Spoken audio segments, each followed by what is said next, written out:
Good afternoon. I was playing that game over there like by myself, and I don't want to brag, but I did it in one try.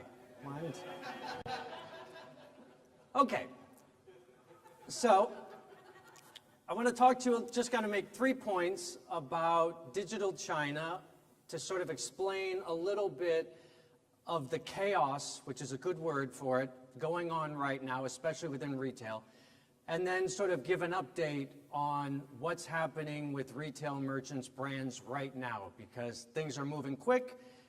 For those of you who are watching Singles Day, it's been a crazy couple weeks. So I'll talk about what was that. I was backstage with management 8 days ago, I guess, when that was. So I'll tell you a little bit about that. But my background, as mentioned, I basically write about digital China, speak. I'm a business person by day. That's my main job, is I do investments and things. But I do the professor thing as well. That's a little book we wrote. I'm not going to go through that.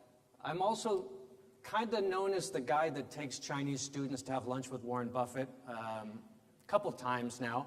I put this up here only for the purpose of showing you, if you're ever able to get a picture with Warren Buffett, this is not how you do the photo. You see my little peeking over the corner there? Bad form. So in February, we did it again. I literally pushed one of my students out of the way. It was one of my least dignified moments. Okay. For those of you from the Middle East, Dubai, for many years, I used to work for a man named Prince Al-Walid, who based in Saudi Arabia. I was one of his team for quite a while. So spent a lot of time in Dubai and those places. Okay. Oh, that's Peking University. The skies are not that blue, but that is a real photo. Okay. So I want to tell you basically 3 rules to sort of get a bead on what's going on with digital China. And this is on the consumer side, mostly. Rule number 1 is sort of a reiteration of what you've heard today in many different forms with different language, but I think you've heard the same point. Give consumers exactly what they want. Exactly being the operative word, or somebody else is gonna. I'll explain that in a second. Okay, bicycles. I like the bicycles because it was a big deal last year, right? 12 million of these bikes put on the streets, 300 cities. What I like about it is a couple things, and I think it's very instructive. 1, it happened so fast. I mean, it was overwhelming. It went from nobody even thought this was an idea to 12 million bikes on the streets, and you can't walk 10 feet without seeing one. You can literally count in Beijing or Shanghai, how many seconds until I see another bike, and you won't make it to 10.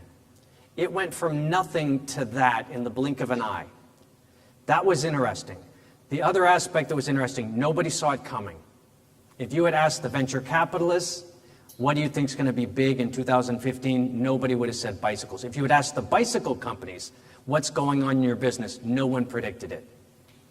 And the third one, which I think is important, it's the least sexy industry I can think of. Try to think of a more boring, sleepy business. No offense to anyone who's in bike rentals, by the way.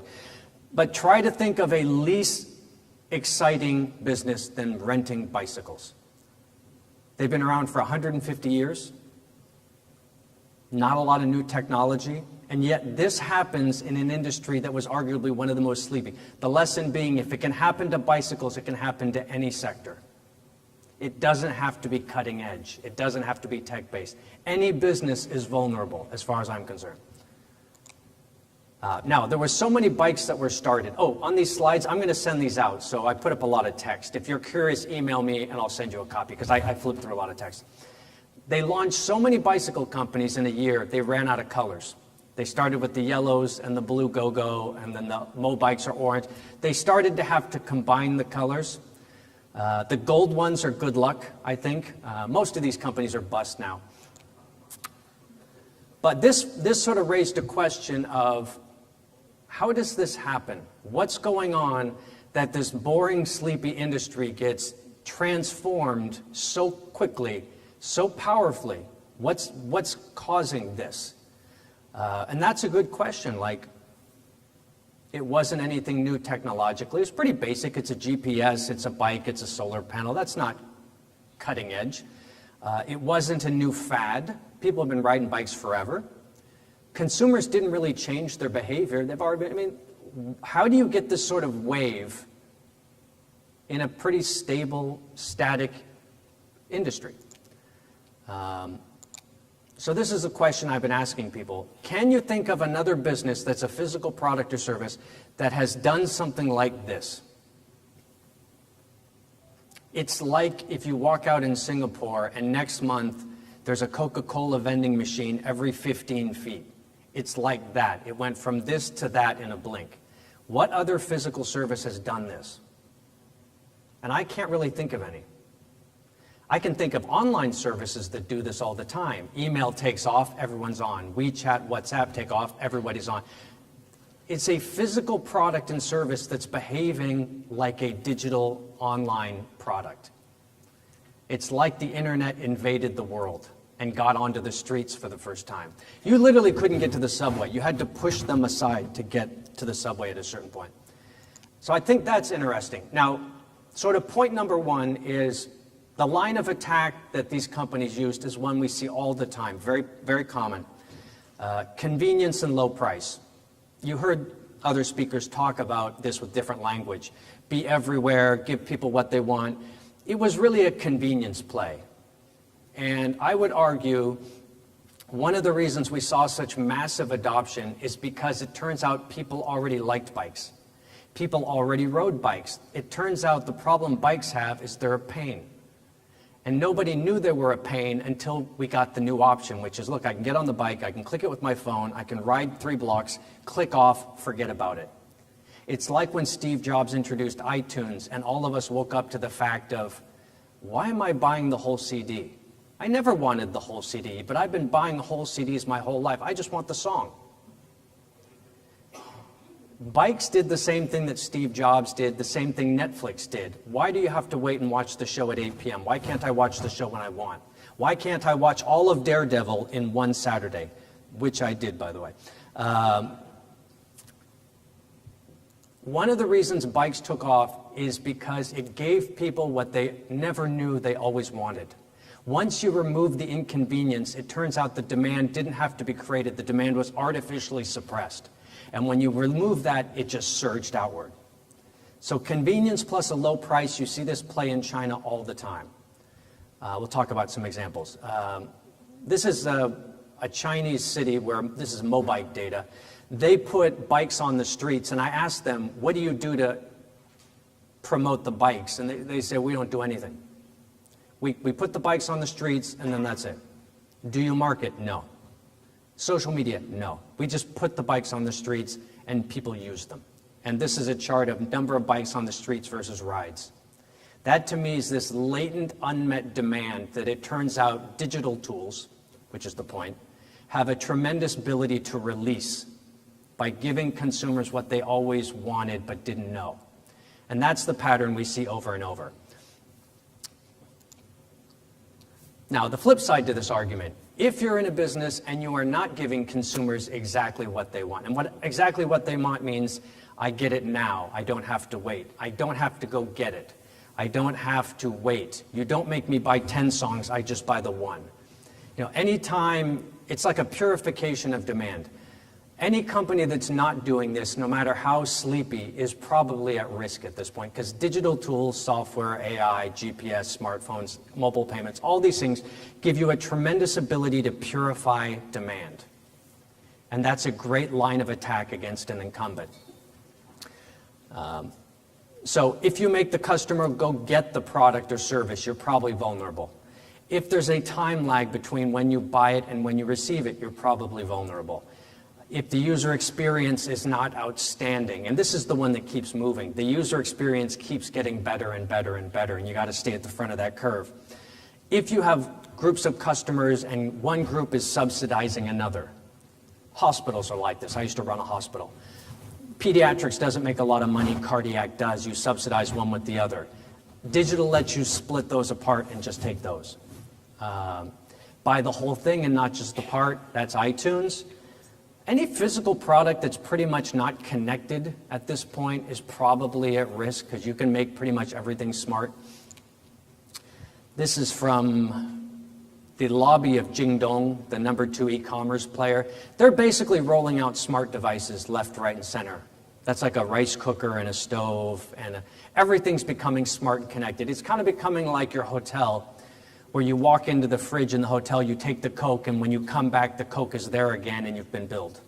It's sort of coming like that, that these smart devices in people's homes are connected to their platform for merchandise, and anything you take immediately gets reordered. Now, I don't know if they're going to come into your house and put it in your fridge, or they're just going to leave it out front, but it's getting closer and closer to that. So that's sort of point number one, is you have to stay on that front end. Digital is very powerful in this regard, especially in China, because consumers uptake things so quickly. All right, rule number 2 is sort of the back end to this, which is digitize and reimagine your operations, which I'll explain. Now, this is a video of Shanghai, and this is one of the bicycles. This is a mobike over the course of a year. So this is a year in the life of one mobike. It's going to jump the river here in a sec. I don't know how it goes. There it goes. I don't know how it does that, actually. I think someone illegally rode it across the bridge or something.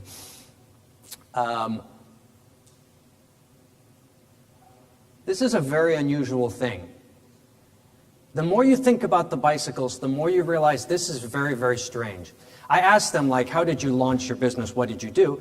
And they said, well, we made the bikes. We had them in our office. We put the smart locks on them. We put the GPS. We put the solar panels. We put them in a truck, about 50 of them. We took them down to downtown Shanghai. We put them on the sidewalks, and then we drove home. Now, what business has ever done that before? What business builds their product, their service, their asset, takes it outside, puts it down on the street, and then just leaves it? Not for a day, for a year. Like, these bikes are designed to exist by themselves in the world for 3 years without support. You got to move them around a little bit. It turns out, like, if the bikes start to go outside of town, they keep going. So when the bikes go out, they have to go get them and bring them back. But it's a really odd thing to do. I can't think of another business that does that. You go to Starbucks, they have tables, but at the end of the night, they bring them inside or they lock them up. Vending machines are locked down. Park benches are locked down. This is like you have a pet, and you just go out to the forest and let it go and say, good luck. I'll see you in 3 years. It's a really odd thing to do. And that's sort of point 2, which is they didn't just take a bike rental business and digitize the processes. They reimagined the entire thing. And they came up with a very weird thing, which I sort of call assets in the wild, where you build assets that are designed to live in the world without you. And they don't just live in the world, they market themselves. They don't do advertising. You see the bikes, oh, there's a product.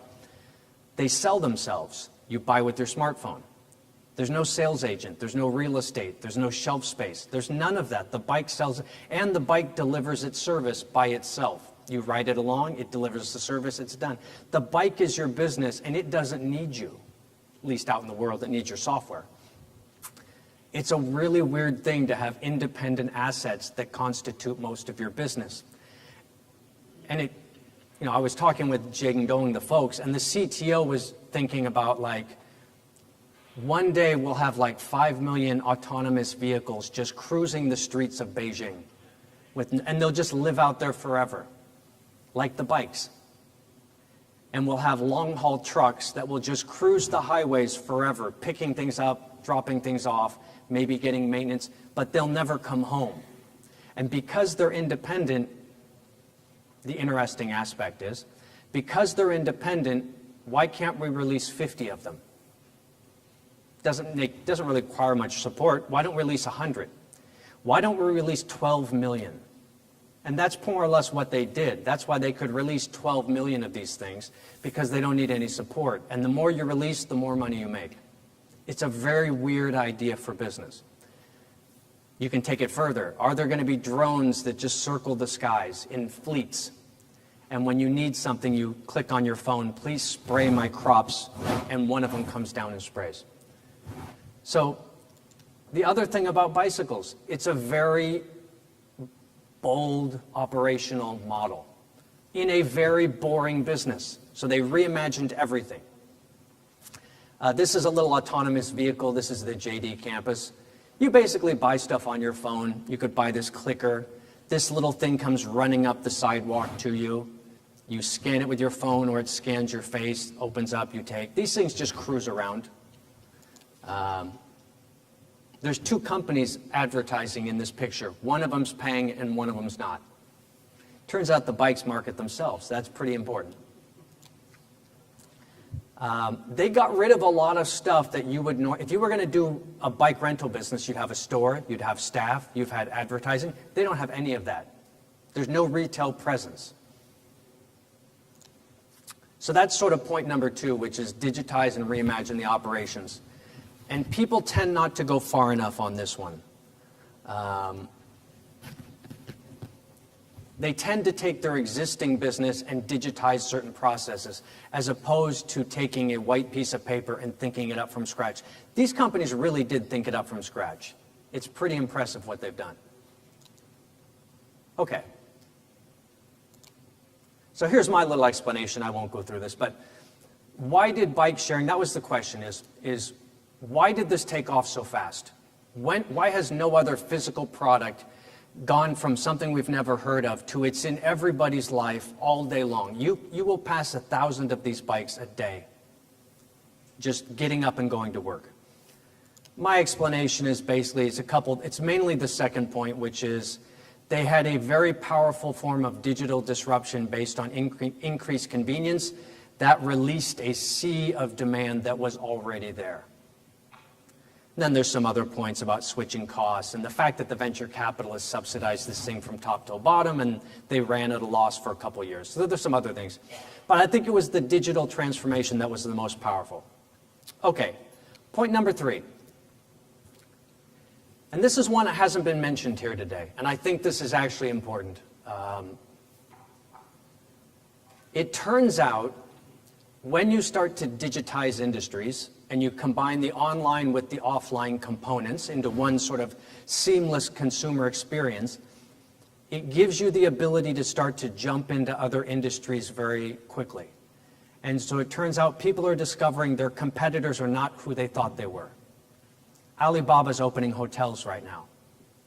They're making seafood in restaurants that I can get delivered to my house in 30 minutes. Luckin Coffee, the new challenger to Starbucks. Starbucks has 3,600 outlets. Don't think that was me. Starbucks has 3,600 outlets in China. Luckin Coffee, this new digital coffee company, is opening 2,000 this year alone. Okay, so here's the question. If I'm going to have an app to rent a bicycle, fine. Do I need another app to rent an electric scooter? Seems like it could kind of be the same app, right? Do I need one to rent an electric cart? This is not a car. These are these little Chinese electric carts that they make them look like cars because you don't need a license to get one. It seems like that shouldn't be another app. That should be the same app too. Here's the Shenzhen Metro in 2003. This is last year. Why do I have a different app? Like, why doesn't my one app for mobility, all I really want to do is get from here to there. That's all I care about. Why isn't that? Is it really me? Why isn't there one button that does everything I need to get from here to there? Why doesn't it get the scooter and the bicycle and the metro ticket and the bus ticket and the carpool and the ride share and the taxi? Why isn't that one button? And that's pretty much what's happening. I was up at the DD headquarters a couple weeks ago, and they're basically putting together what's a super app, a super mobility app that covers everything. Carpool, and it just gives you 3 options. You just say, I want to go from here to downtown. And it gives you 3 options. The recommended route, the fastest route, and the cheapest route. And you choose. And they will integrate whatever they need to integrate. The metro, the bus, the carpool, the ride share, whatever. It will just be one super mobility app. And that's pretty much what we're starting to see, which is these apps that are all over the place are coming together into super apps, and they have because of that, people are jumping into other people's businesses all the time now. Industry barriers that we are used to that are largely defined by physical structures in the world. There's a shopping mall, there's a hospital. The industry structures are more being defined by the digital component, and digital doesn't care. So people are starting to put together entertainment and e-commerce, delivery of food, and order a massage or beauty treatments with the same thing. These things are all jumping into each other's spaces. This is a big problem for merchants, and it's a big problem for brands, because nobody knows where it's going yet. We know it's moving this direction, but we don't know where it's going to end. The big deal in China for the last couple months has been local services. There's this argument that as the industries collapse a bit, local services, on-demand services, something where I can order it at my house and have it in 15 to 20 minutes, seems to be the critical component that everyone's trying to get. So that's food delivery, that's have your, bicycle to get you to the office, that's to have a movie delivered, a bottle of wine. On-demand delivery appears to be the key infrastructure that people are focused on. So everybody's jumping into this right now. C-Trip, DD, Alibaba, all the major players are they're kind of all colliding in local services this year. Okay, this is sort of the point. This is a slide from McKinsey, and they basically put forward this idea, which I kind of buy and kind of don't, is that the world may end up looking like this, that for consumers mostly, there will be maybe 15 to 20 super apps that cover every aspect of one part of life. So there will be one mobility app that covers everything I need in life to get from here to wherever I have to go. There will be a healthcare app that covers the insurance, the financing, the hospital, the clinic, the drug buy, the drug. That will be one. And as you integrate the online and the offline components, these things are collapsing. And the one that's relevant here is this idea that there's going to be a big, huge B2C marketplace that covers everything you need. Entertainment, digital media, products, services, everything will be one. And that's kind of what Alibaba is starting to look like. I don't think it's 100% right, but I think that's the trend right now. And there's really three big things that are happening under the surface that I think are driving this. One is the digital tools, data technology, digital software, AI, all of these new tools, a lot of power. Two, we're merging the online and the physical worlds. The consumer doesn't care. All the consumer sees is, I want to buy this bottle of wine. I can have it delivered, I can pick it up at the street, corner down the street, I can have it delivered to my office, I can get it with the movie because I'm going to drink the wine and watch the movie. The consumer doesn't care about the separation of physical and online.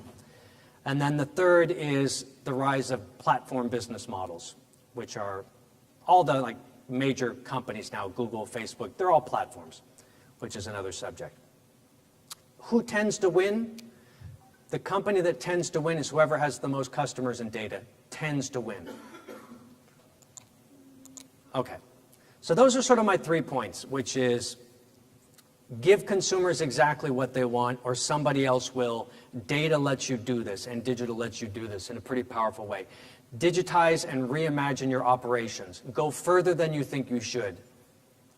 And third one is get ready for super platforms and the idea that the industry barriers we are used to and your competitor picture is going to change, probably. Okay, now let me apply that to new retail because that's kind of the biggest thing happening in China. So this was the big story in 2017 is Jack Ma comes up, actually he came up with it in 2015, but he comes up with this term new retail, which I think is the least interesting term for something ever, new and retail. But he basically argues that the physical world, the physical assets and the online assets are going to merge. You're going to get one integrated, data-driven consumer experience. And it's going to play out in a lot of ways we don't know. But step number one is digitize and put them together, and then we'll figure out all the things you can do. So the supermarkets that we talk about in China, the Hema supermarkets, I'll show you some pictures of those. The mom and pop stores, these small retailers are all getting what they call digital upgrades, where their inventory and their supply chain are all being sort of digitized, and you're telling them, by the way, you have this small shop on this side street. Here's what all the people within 3 blocks of you buy every week. You should stock this. And by the way, if you don't stock it, just put a QR code up on your store and people can scan it and buy it, and that'll get delivered. And there's a whole lot going on. Pop-up stores for Singles Day, which was last week, 200,000 pop-up stores took part in that, up from almost nothing the year before.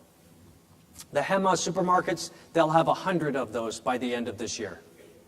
And then they'll franchise it out to all the other supermarkets. Department stores are under development. Shopping malls are under development. Hotels are under development. I'll show you some pictures. People have seen this. This is the supermarket in Shanghai.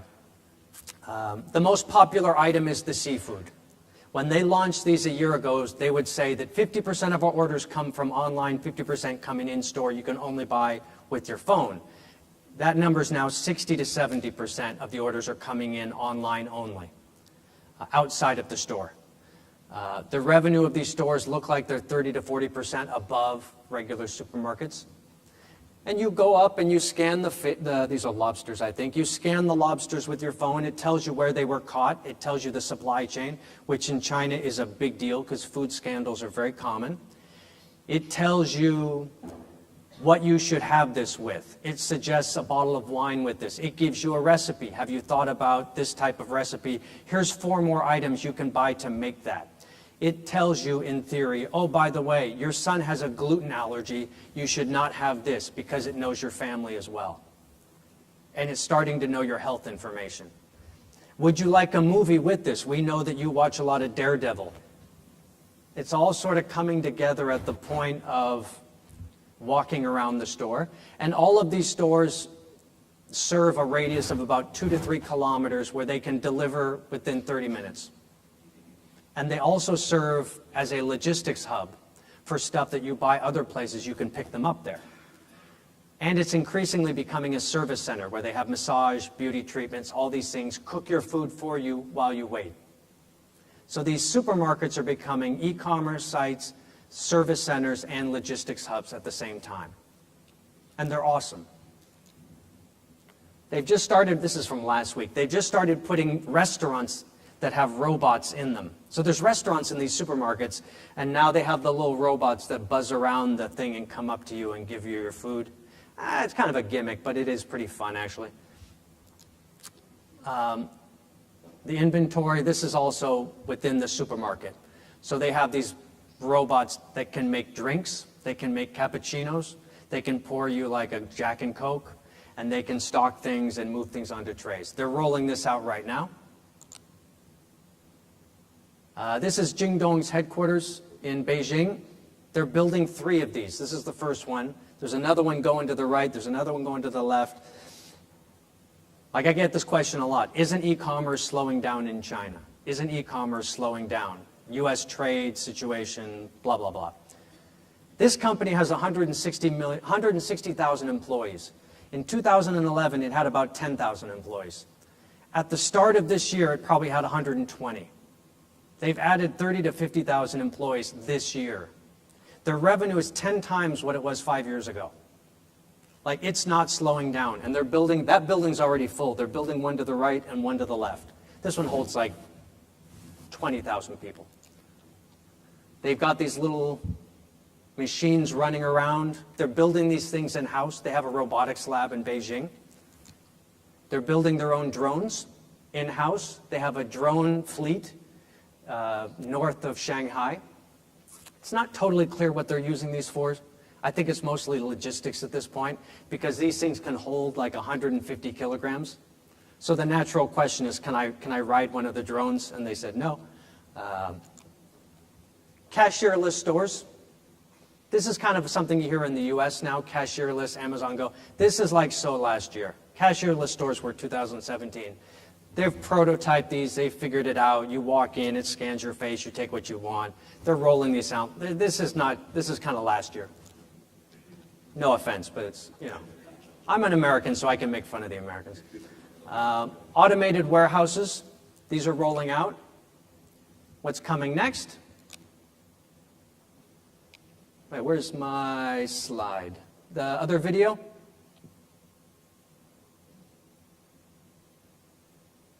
We have one video that was kind of too big for the...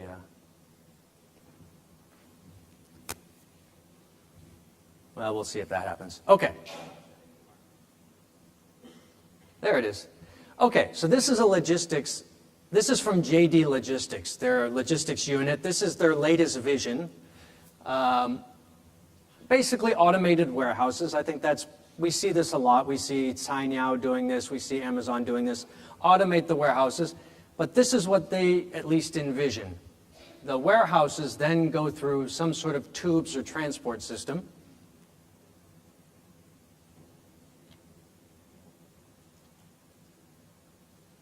Oh, you know the story, like JD's symbol is a dog, but Alibaba's symbol is a cat. So it's like the cats versus the dogs.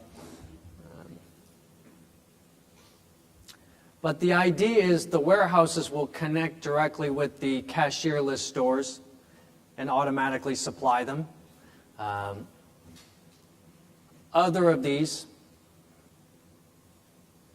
will go to their autonomous vehicles, which you could have in business parks. They're hard to do downtown, but you can have them in business parks today, and they work pretty well. So these things can sort of go around.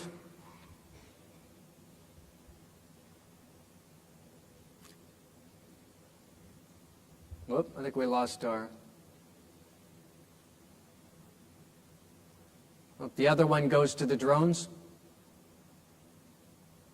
But, I mean, this is their vision. We'll see how far they go along this path. But it's pretty... I mean, you can kind of see where it's going. On-demand delivery. Whatever you need, when you need, where you need it, right now. Sort of back to point one. Okay. This is from last November 12th. This is the very, very end of Singles Day. This is the media center. You know, they have the big gala where they have the stars, and they had Mariah Carey. Down the street, they have a big media center with like 800. Those are all reporters. This is like the last minute of the day with the final number. That's, in US dollars, that's $30.8 billion of sales within 24 hours. That was the end of the day. That was their GMV of goods moved. That's up 27% from last year. Last year was up 39% from the year before. The amount they sell, when you look at this compared to, say, an Amazon day, they meet Amazon's big sales day. They've surpassed that volume in the first 10 minutes. I hung out with Budweiser. Budweiser says they beat last year's numbers by 4 a.m. It starts at midnight, it goes to midnight. They surpassed by 4 a.m. So it's huge, and it's growing very, very quickly. That's from the, those are all the reporters. The other thing they show is they've started to sort of tip their hand on what's coming next. And hotels are basically in the works. These are automated hotels. Everything Alibaba, all their products are by an animal. Like Fliggy, their tourism site is a pig. Tmao is a cat. So they kind of say it's like we're building a petting zoo. So their new hotels are called the Fly Zoo. This is an automated hotel. You walk up, you scan with your phone, it lets you in. You walk in, they have the Tmall Genie. You speak, I'd like to watch a movie. I'd like to turn on the lights. Because all the devices are smart, and it can, you have to speak Mandarin, but it can do everything you want. You say, I'd like dinner. This little robot comes running down the hallway, which is called the Space Egg. Tian Kong Di. But it sort of runs up. So they're basically prototyping automated hotels. The first one's going up in Hangzhou. I think it's open already, maybe, down the street from their headquarters. Singles Day ended at midnight, $30 billion. This is what you look like 5 minutes after you've just sold $30 billion worth of goods. That's Daniel Zhang, the new CEO, and that's Jack Ma. That's like literally 4 minutes after they recorded the number. They're also rolling out retail stores. This is Intersport, which is a sports goods retailer. The little mirror, or my picture's in the mirror, the little mirror scans your shoe as you walk by. So it scans your foot. As you pick up a shoe, it registers that you grabbed the shoe. It puts the image on your foot so you can look down and see what your shoes would look like wearing those. And then it gives you a lot of information, and you can buy in stock or in the warehouse. You can take it home today. You can deliver it. You can pick it up. Same play. They have these mirrors where you can walk up, and it scans your face, and it puts a person on you. Any items you pick, anything from inventory, mix and match, order. That's not my body, by the way. They took my head and stuck it on, it's like halfway down my neck.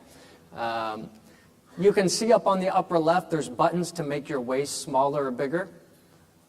There's buttons to make your legs taller. They can make your bottom bigger, actually, too. There's all these sort of funny things they're doing. Another thing they're rolling out right now, this is Jingdong. This is a furniture store. They're digitizing the furniture stores. Families come in. The child gets to choose his or her bedroom completely. Everything from the furniture to the pictures, everything you can buy on Jingdong's entire website, you can put into your house. And you can design your whole house. The kid can design his room. The mom can design what she wants.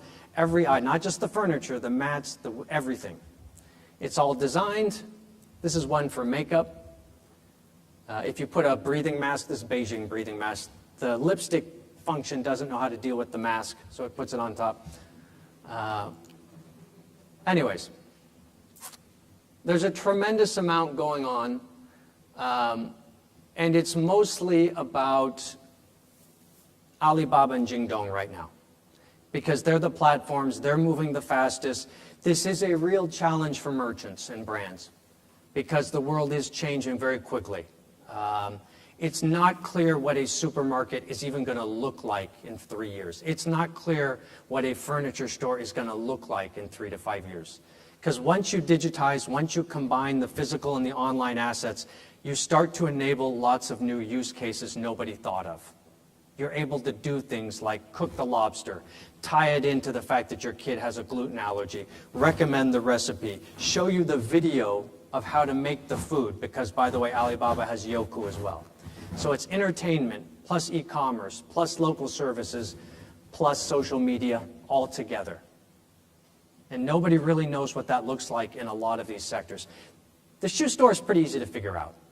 That one's pretty clear. The furniture store is pretty clear. Supermarkets, very complicated. Hotels, very complicated. So depending who you are, this world is scary or exciting, or both. For consumers, everything is awesome. We're going to get everything we always wanted and probably never knew we wanted, when we want, how we want. We'll get everything. For Alibaba, Jingdong, if you're a platform, it's pretty amazing.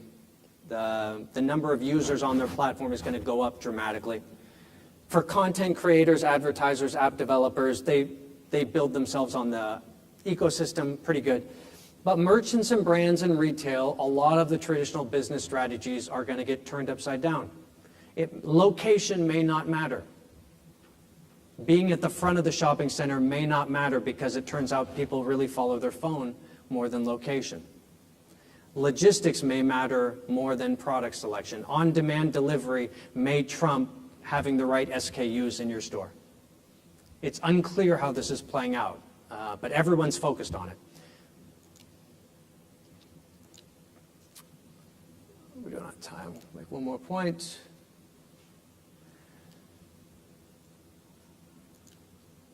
What we're really seeing right now, I'll make one or two last points. What we're really seeing right now is a race. People don't really know where this is going, but everybody knows you've got to have the assets. If you don't have the assets, it might be too late in 5 years. So for merchants and brands, that's get the data, get the data, get the data. Then you also need physical locations and other things, but you've got to have the data. For the platforms, they're focused on getting their physical infrastructure in place. Their retail locations, their logistics, their on-demand delivery. That's pretty critical for them right now. For people who do media, content creators like me, that's being integrated into e-commerce. KOLs, these influencers, as was mentioned earlier today, have tremendous influence on purchasing in China now. If You want to sell e-commerce, you don't necessarily want celebrities. You want KOLs who can move huge volume. So my last points on this. New retail, China is basically ground zero for the digital transformation of retail. It's happening faster there. The volumes are bigger because you have 1 billion people who are already on WeChat. Alibaba has 600 million consumers. If they decide to roll out hotels, they can fill those things next week because they have 600 million people. New retail is a lot bigger than just supermarkets and convenience stores. It's a sort of bold extension of Alibaba's strategy of digital competition, merging with physical retail. We're seeing a new type of game being created. JD is actually doing pretty well. They don't get talked about as much, but they're doing really interesting things. And we keep seeing niche players like Pinduoduo, Little Red Book, Xiaohongshu. We keep seeing e-commerce players jump up very quickly and get good volumes. So it's not as static as people think. Last point. Watch for surprises. 51% of this is unpredictable. I think 49% is predictable.